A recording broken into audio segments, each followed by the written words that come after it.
em Isaías. Há um versículo em Isaías que... Isaías é um livro muito curioso.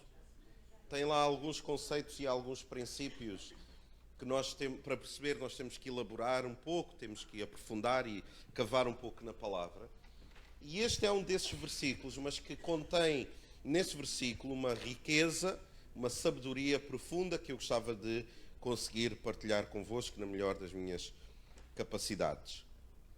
Então é Isaías 45:3 e que diz o seguinte: isto é Deus a falar a alguém, mas nós podemos nos introduzir, nós podemos estar no lugar de quem recebe esta promessa, este princípio. E diz assim: dar-te-ei tesouros na escuridão e riquezas escondidas nas trevas.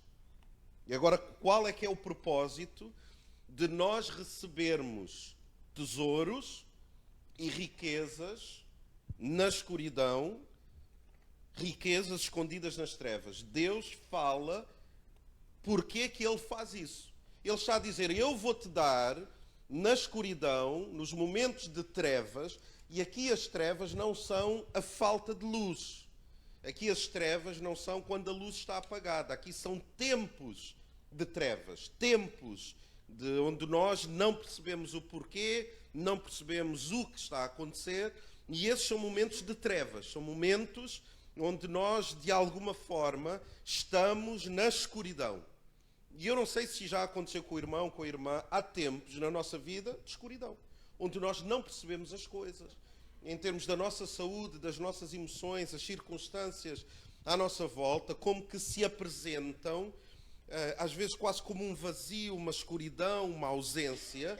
Mas Deus diz: eu vou-te dar tesouros, eu vou-te dar riquezas nesses momentos. Nos momentos problemáticos, nos momentos onde as circunstâncias estão quase contra nós, eu vou-te dar riqueza. Agora, tal como esta escuridão não é apenas a falta de luz em termos físicos, as riquezas e os tesouros também não são tesouros físicos, não são riqueza monetária. Deus não está a dizer: eu vou-te dar dinheiro no meio da escuridão. Não tem a ver com isso. Porque os irmãos sabem muito bem que, por exemplo, um dos tesouros mais importantes que nós temos chama-se tempo. E isso eu não consigo dar tempo a alguém. Eu não consigo pegar numa coisa física chamada tempo e dar tempo a alguém. Mas aqueles que já perderam amizades, pessoas na sua vida, sabem a importância que o tempo tem. Nós, por exemplo, nós damos por nós, estamos a brincar, de repente, a adolescência, na escola, de repente apaixonamos por alguém, noivamos, casamos, temos um filho, de repente, já temos 50 anos. De repente, espera aí, como assim? Vou já fazer 50 anos. E de repente, já temos 60, 70 e o tempo passa rápido. Então o tempo é uma daquelas riquezas que nós não podemos contabilizar em termos físicos, não é dinheiro. Outra coisa que é uma riqueza, e os irmãos com certeza concordarão comigo, é paz. É nós irmos deitar, irmos dormir em paz.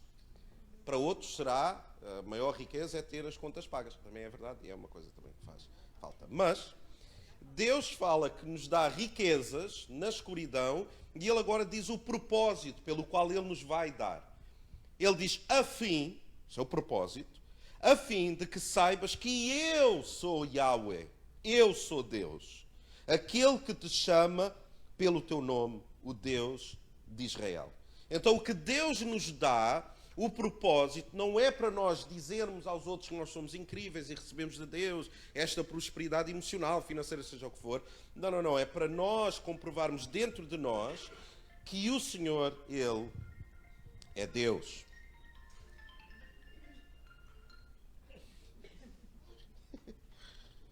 Amém.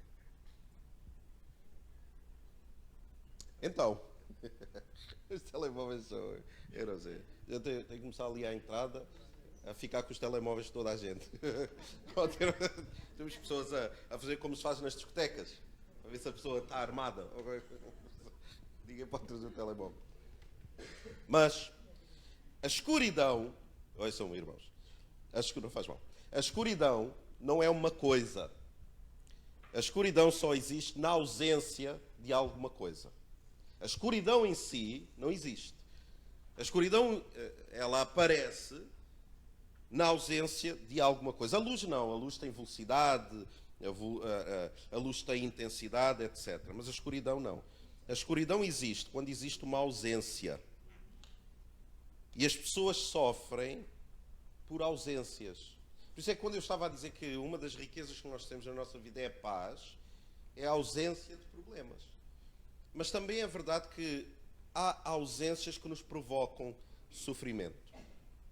Pessoas que sofrem pelas ausências. E a sociedade à nossa volta, ela está construída de maneira que nós nunca tenhamos ausência de nada. Há uma expressão que diz assim, chama-se Fear of Missing Out, que diz FOMO. E é uma coisa muito dos jovens, os jovens é que percebem isso, mas que é o medo, isto é uma coisa real, é o medo de estar a perder alguma coisa. Então nas redes sociais, quando as pessoas vão ao Facebook, ao Instagram, ou ao TikTok, ou qualquer coisa, as pessoas vão com medo de estar a acontecer alguma coisa no mundo que a pessoa não está a par. É esta ideia de que nós não lidamos bem com a ausência, nós temos que estar constantemente mergulhados na informação, no que está a acontecer, nos vídeos, nas notícias, etc, etc, etc. Então, nós não lidamos bem com estarmos com ausências e estarmos na escuridão. Todos querem estar no palco, todos querem estar nos holofotes, mas ouçam isto com atenção, irmãos. Deus faz o seu melhor trabalho na escuridão. Não é nos holofotes, não é quando toda a gente está a ver, não é quando nós estamos em exposição, é na escuridão, é quando ninguém está a ver, quando ninguém se apercebe, quando todos estão distraídos com a vida, aí é que Deus começa a cooperar e a fazer em nós o melhoramento do nosso caráter, etc, etc. Então Ele faz o melhor trabalho na escuridão para nos preparar para a luz. Eu procurei uma fotografia e eu até ia pedir a alguém mais novo, talvez ali o David, eu ia lhe perguntar o que era. Mas eu não arranjei nenhuma foto de jeito, mas era o quê? Que era, antigamente, há muitos anos atrás, alguns dos irmãos são mesmo desse tempo. Eu não estou a dizer que eu não sou, só estou a dizer que há alguns irmãos. Lá há muitos anos atrás, as fotografias, vejam só, para o pessoal mais novo, eu sei que isto é incrível, mas as fotografias não eram instantâneas, não era? Nós tirávamos a fotografia e víamos logo a fotografia. Antes, o que é que tinha que se fazer com as fotografias? Com o rolo. Íamos lá ao fotógrafo, ele tinha um laboratório, lá tudo fancy. E o que é que ele fazia? Como é que as fotografias eram reveladas, Mauro? Era onde? Num laboratório quê? Fotográfico, sim, mas era como? Isso. Na escuridão. Na escuridão. Ou alguns um bocadinho mais modernos tinham uma luz vermelha. E isso era para quê? Para não estragar o quê? O rolo, as fotografias. Quem é desse tempo? Quem é que não é desse tempo e não faz ideia do que é que eu estou a falar? Ok. Não tem problema. Não tem problema. Mas eu achei que era engraçado trazer uma fotografia de alguém naqueles laboratórios escuros, a pegar, depois eles põem na água ou num líquido especial e depois punham umas molas e tal. Mas porquê? Porque, ouçam, há coisas que precisam de ser trabalhadas onde? Na escuridão, antes de poderem vir à luz. Porque se vêm à luz no tempo errado, estraga. E a nossa vida também é assim. Há princípios de Deus na nossa vida que Ele quer trabalhar na escuridão antes de poder trazer à luz. Há coisas que Ele precisa de amadurecer dentro de nós, onde? Nos tempos de escuridão, para que depois sim possa vir à luz. E uma das grandes tragédias é que nós queremos que venha à luz alguma coisa que Deus quer trabalhar na escuridão. E nós somos teimosos em trazer à luz alguma coisa que Deus ainda quer trabalhar na escuridão. Então não se preocupe estar no oculto. Não se preocupe quando não é valorizado como era suposto. Não se preocupe quando as pessoas não olham para si da maneira como era suposto. Não importa, Deus está a trabalhar na escuridão. Por isso é que Deus, quando escolhe uma mulher para cooperar com Ele na criação de um ser vivo, Deus colocou o embrião na escuridão do ventre de Maria. Até esta ideia da escuridão, Deus trabalha as suas melhores obras dentro da escuridão, para que em tempo determinado venha para a luz. Por isso é que quando um bebê nasce antes do tempo, ou seja, quando a mulher dá à luz, fora de tempo é perigoso, porque não cumpriu o estado de maturação. Então não se preocupe quando há coisas na sua vida que ainda não podem vir à luz, porque é precoce.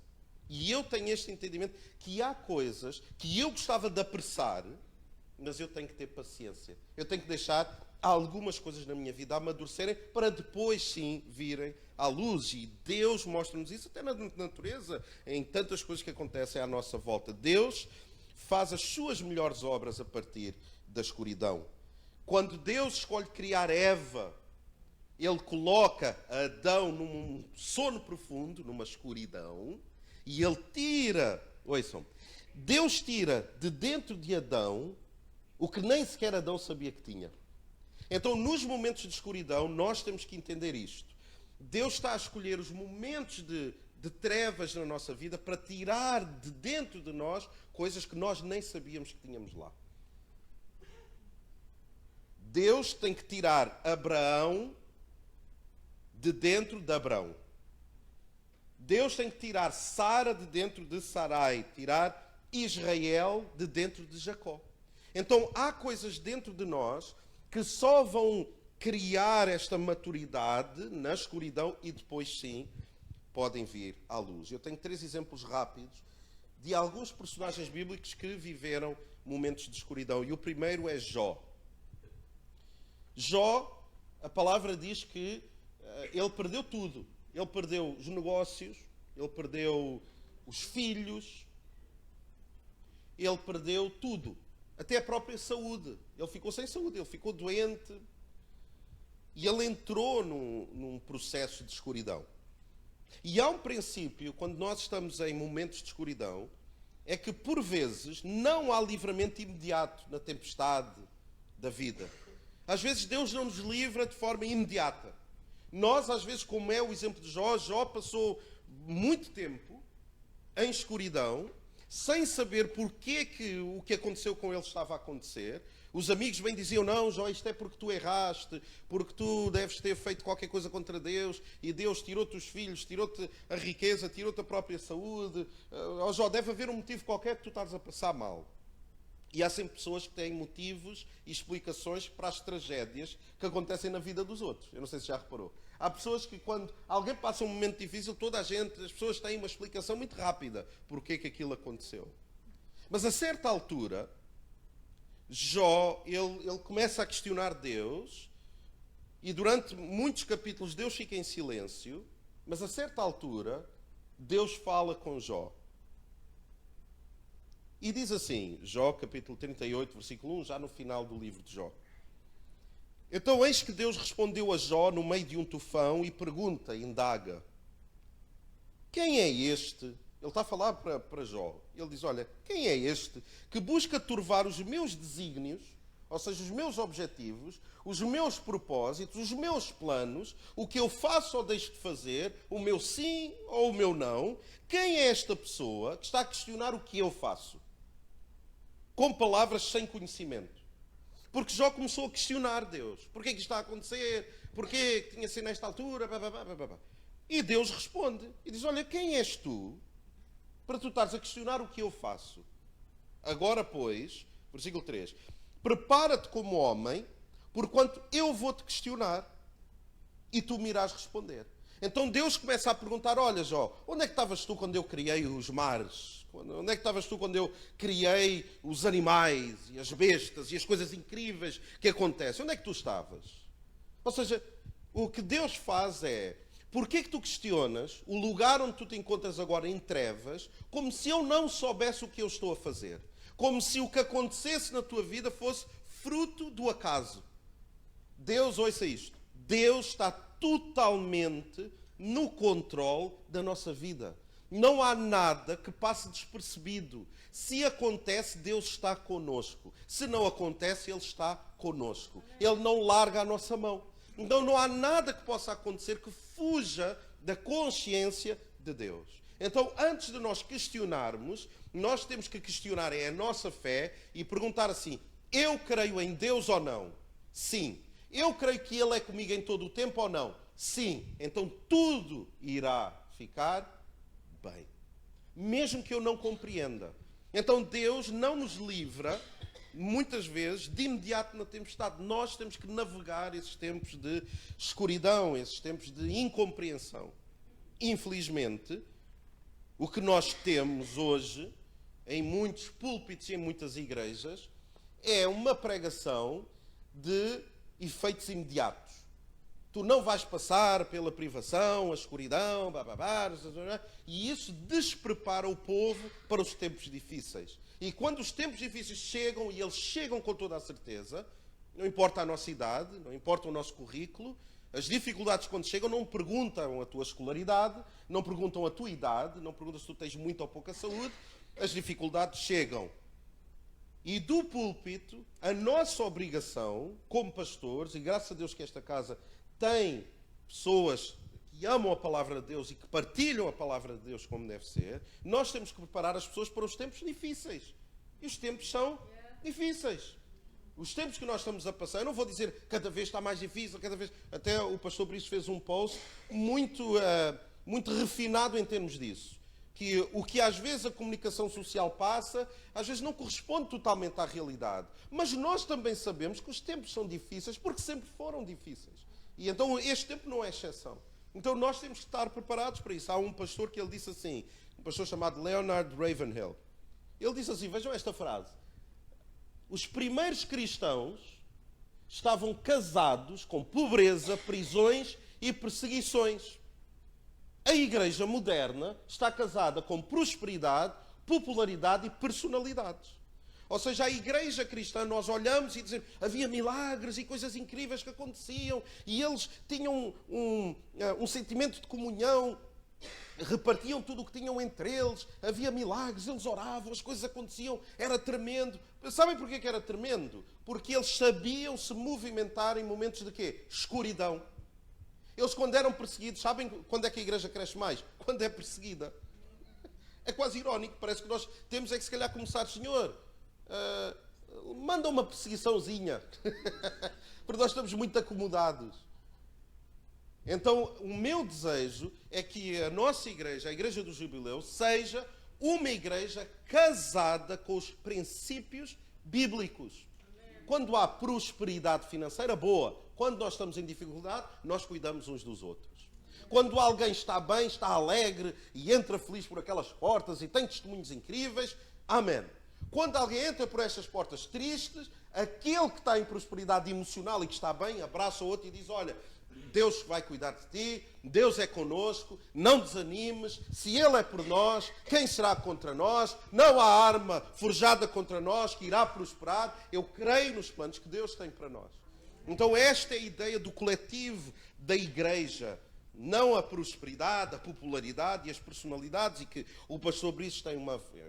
Eu vou dizer que é uma frase dele, se não é, passa a ser, nós estamos aqui em família, ninguém sabe. Que ele diz que, mais ou menos assim, que a época das grandes personalidades, os grandes pastores, aquela popularidade toda, está a cessar, ou está a morrer. É tua. Maravilha. Já viram o pastor que a gente tem? É outros níveis aqui. Então a tua luz é sempre visível, mas é na tua escuridão que Deus quer desenvolver caráter. E no versículo 1 do capítulo 42 de Jó, põe lá aí, David, que tu és incrível. Bora. Então Jó abre o seu coração diante de Deus, depois de ter levado uma repreenda, de dizer, quem és tu para questionar o que eu estou a fazer? Então Jó abre o seu coração diante de Deus e declara, eu sei que podes realizar tudo quanto desejares, absolutamente nenhuma das suas ideias e vontades serão frustradas. Eu de facto falei do que não entendia. Eu abordei assuntos sobre um modo complexo sem a devida sabedoria. De facto, os meus ouvidos já tinham ouvido falar a teu respeito, contudo, agora os meus olhos te contemplam. Eu ouvi falar de ti, mas é no momento de escuridão, eu agora percebo quem tu és. Por essa razão menosprezo a mim mesmo e me arrependo sinceramente no pó e na cinza. Ele percebeu que questionar a Deus nos momentos de escuridão, nós podemos fazer isso, mas não é a coisa mais sábia. Deus sabe o que faz, mesmo nos momentos de escuridão. Um outro personagem é Paulo.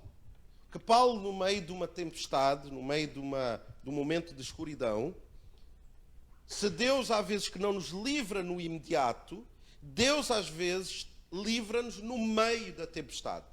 Não é no início, também não é no fim, é no meio. Quando nós estamos no meio da escuridão, Deus começa a produzir livramento no meio da escuridão. Então Paulo, ele está num barco e ele sofre um naufrágio.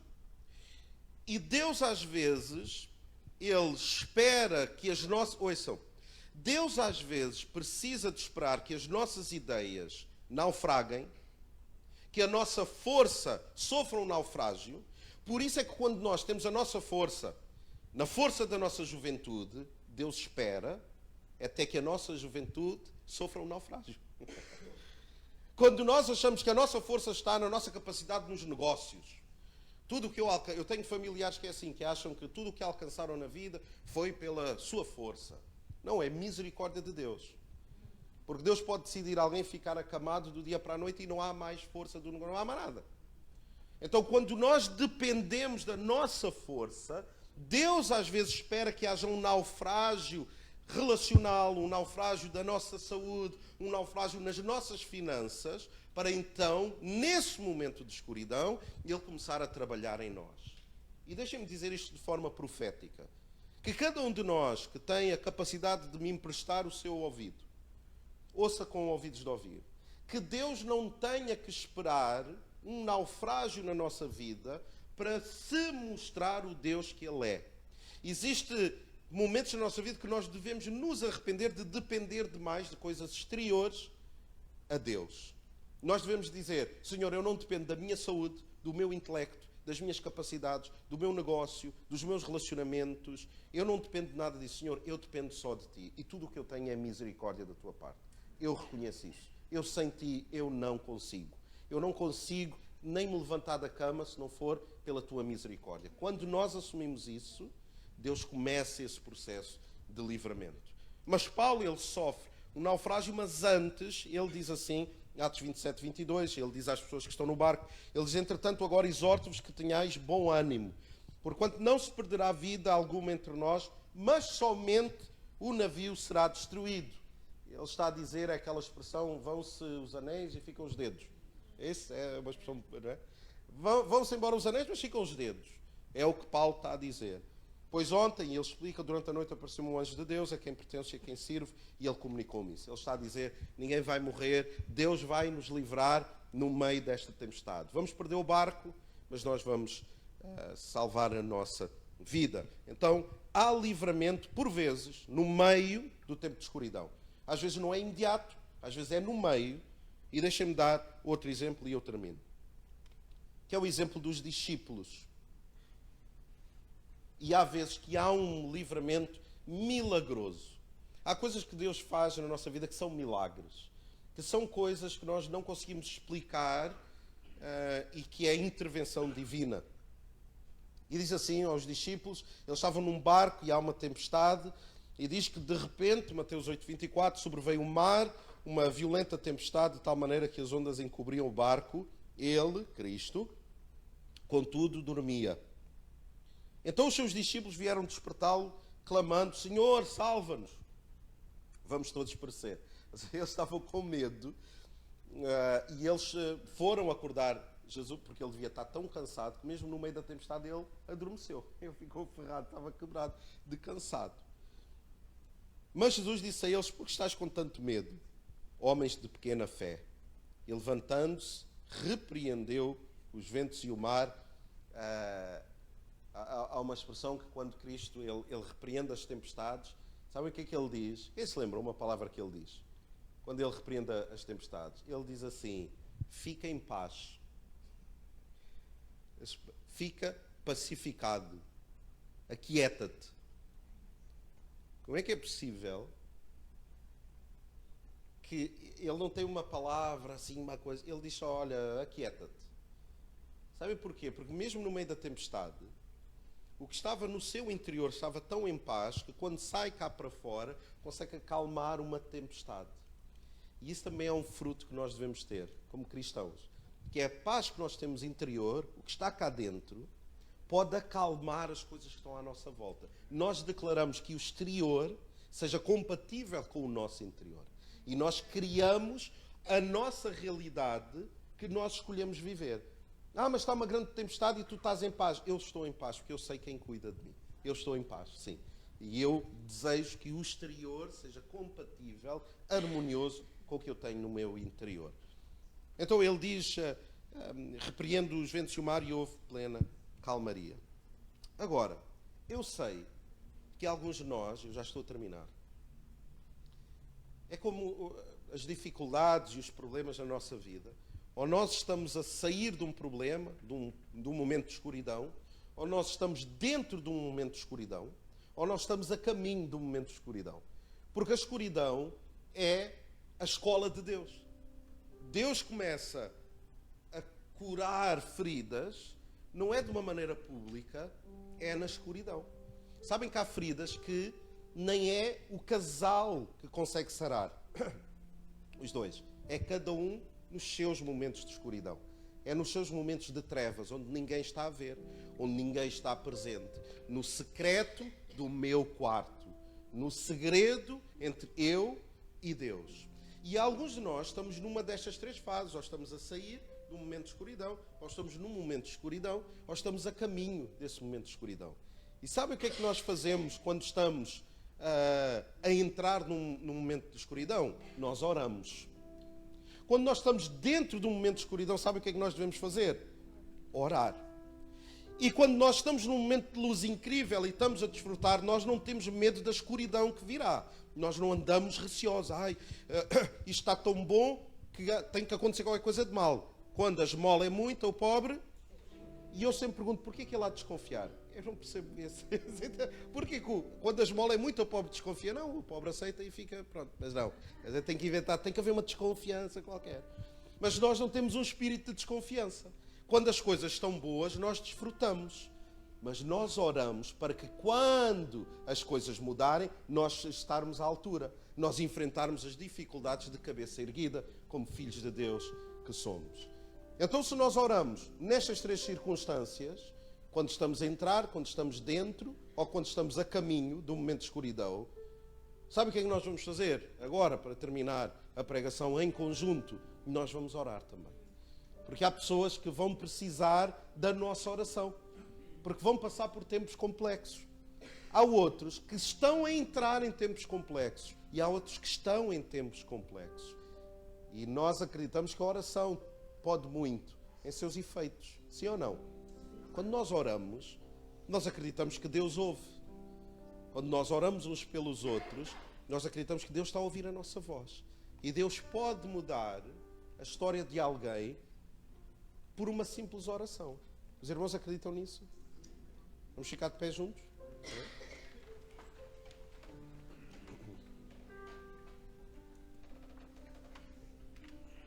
Então, em qualquer escuridão que tu te encontres, Deus, Ele quer falar contigo. A escuridão não é sinónimo de ausência de Deus. A escuridão não quer dizer que Deus se esqueceu e Deus se ausentou. A escuridão é pedagogia de Deus. É como se Deus confiasse tanto em nós que Ele pode nos deixar na escuridão porque Ele quer nos ensinar alguma coisa. Eu gostava que nós pudéssemos fechar os nossos olhos.